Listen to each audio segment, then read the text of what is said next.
तर अरुणाचल प्रदेश हा भारताचा अविभाज्य भाग आहे अशी भूमिका भारताच्या परराष्ट्र मंत्रालयाने मांडलेली आहे। चीनच्या अरुणाचल प्रदेशवरील दाव्यावरती भारताने हे प्रत्युत्तर दिले। चीनच्या नकाराने हे वास्तव बदलणार नाही असं देखील यावेळेला भारताने सांगितले। चीनने आंतरराष्ट्रीय कायद्याचे उल्लंघन केले असं देखील यावेळेला परराष्ट्र मंत्रालयाचे प्रवक्ते रणधीर जयस्वाल यांनी सांगितलेलं आहे। तर शेतकऱ्यांचा मुलगा मुख्यमंत्री झाल्याचं काहींना पटलं नाही असं एकनाथ शिंदेंनी म्हटलंय। मी मुख्यमंत्री झाल्यावर विरोधक ज्योतिषांकडे जाऊ लागलेले होते, सरकार पडणार असं विरोधक बोलू लागलेले होते, पण 2.5 वर्षात माझा बालपण बाका झाला नाही। उपमुख्यमंत्री शिंदेंनी उद्धव ठाकरेंवर निशाणा साधला।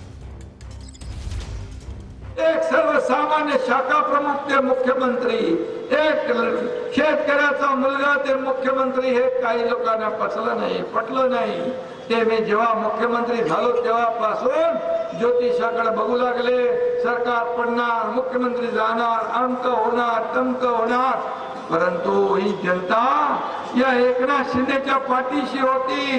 एकनाथ शिंदेचा बाल बाका झाला नाही। 2.5 वर्ष तुमच्या एकनाथ शिंदेने मुख्यमंत्री म्हणून काम केलं। तर सिंधुदुर्गच्या वेंगुर्ल्यामधील एका जाहीर सभेमध्ये नितेश राणेंनी विरोधकांवर सडकून टीका केली। राहुल गांधी आमचे स्टार प्रचारक असून ते जिथे जातील तिथे आम्हाला यश मिळतं अशी टीका नितेश राणेंनी राहुल गांधींवर केली। समोरचे कुठल्याही उमेदवारांमध्ये काही दमत नाही हो, दमत नाही। आता काँग्रेस बरोबर दम म्हणजे कसे काय त्यांच्याशी लढायचं? ज्याचा नेताच पप्पू असेल त्यांच्यावर काय लढायचं आपण? म्हणजे राहुल गांधीच्या पायगुण बघा एवढे चांगले। आमच्या घरामध्ये तर राहुल गांधी स्टार प्रचारक आहे। त्याला आम्ही सांगतो बाबा प्रचाराला ये, इथला जो काँग्रेसचा कॅन्डिडेट त्याला सांगा इथे पण हाण धरा, आपल्या वेंगुर्ल्यामध्ये लागून दे पाय, इथे पण पडशील मग तू। म्हणजे कुठल्याच दुसरे जे काय प्रतिस्पर्धी पक्ष आहेत कोणामध्येही दम नाही। मी तुम्हाला मुख्यमंत्री देवेंद्र फडणवीस उद्या पालघरच्या दौऱ्यावरती आहेत। पालघरमध्ये फडणवीसांच्या 2 जाहीर सभा होणार आहेत। डहाणू पालघर नगर परिषद निवडणुकीसाठी फडणवीसांच्या प्रचार सभा असणार आहे। पालघरमध्ये भाजप आणि शिंदेगड स्वबळावर निवडणुकीच्या रिंगणात असल्याचं पाहायला मिळतं। तर नांदेडमध्ये एकाच माणसाला एवढ्या एजन्सी कशाला पाहिजे असं शिरसाटांनी म्हटलंय। एवढ्या एजन्सी घेऊन भाकर खाता की नोटा? मंत्री संजय शिरसाटांनी नाव न घेता अशोक चव्हाण यांना टोला लगावलेला आहे। सत्तेतून पैसा आणि पैशातून सत्ता असं चव्हाण परिवाराचं सूत्र असल्याचं टीका हेमंत पाटलांनी भाजपच्या अशोक चव्हाणांवर केलेली आहे। ही एजन्सी त्यांच्याकडं, ती एजन्सी त्यांच्याकडं, ही एजन्सी त्यांच्याकडं, ही एजन्सी त्यांच्याकडं। आणि एवढं सगळ्या एजन्सी घेऊन करता काय? अरे भाकरीच खाता का नोटा खाता तुम्ही लोक? खायला तर भाकरच लागते ना। किंवा तूप जरी टाकलं तर भाकर एकच्या ऐवजी 1.5 खाशील, आणखी काय खाणार? मग एवढा पैसा पाहिजे कशाला? बांधवांनो, आता याच्यापूर्वी 72 वर्ष कोणाला संधी दिली तुम्ही? 72 वर्ष तुम्ही चव्हाण परिवाराला संधी दिलेली आहे। मग 72 वर्षामध्ये तुम्ही केलं नाही तर आता परत संधी दिल्यानंतर काय नवीन करणार आहात? आणि आता नवीन करणार आहात तर 72 वर्ष तुम्ही काय केलेलं आहे? हा महत्वाचा प्रश्न माझा अशोक चव्हाणांना आहे।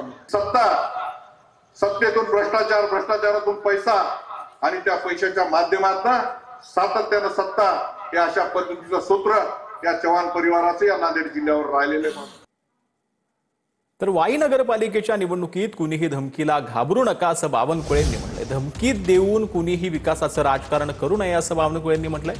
महसूल मंत्री चंद्रशेखर बावनकुळेंनी मंत्री मकरंद पाटील यांच्यावर नाव न घेता टीका केलेली आहे।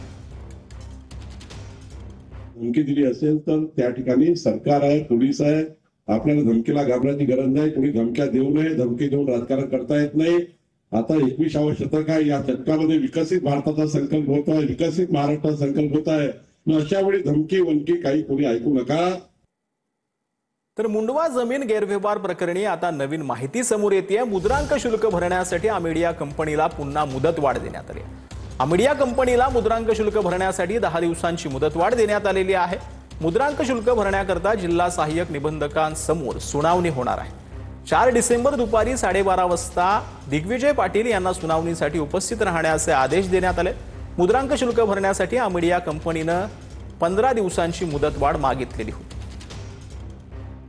केंद्रीय मुद्रांक अधिनियम आहे, राज्याचा मुद्रांक अधिनियम आहे. या नियमाप्रमाणे मुद्रांक अधिकाऱ्याला जे अधिकार प्राप्त आहेत ते त्यालाच असतात, ते इतरांना नसतात. मला क्वाशी ज्युडिशियली मुद्रांकामध्ये आज अधिकार नाही आहे. मला असं वाटतं की नैसर्गिक पद्धतीने 2 किंवा 3 सुनावण्या द्याव्या लागतात.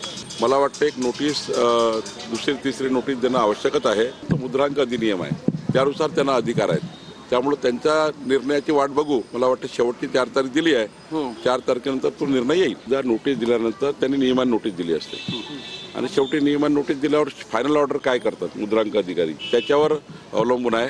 शेवटी नियमान जर नोटीस दिली आहे तर नियमाने कारवाई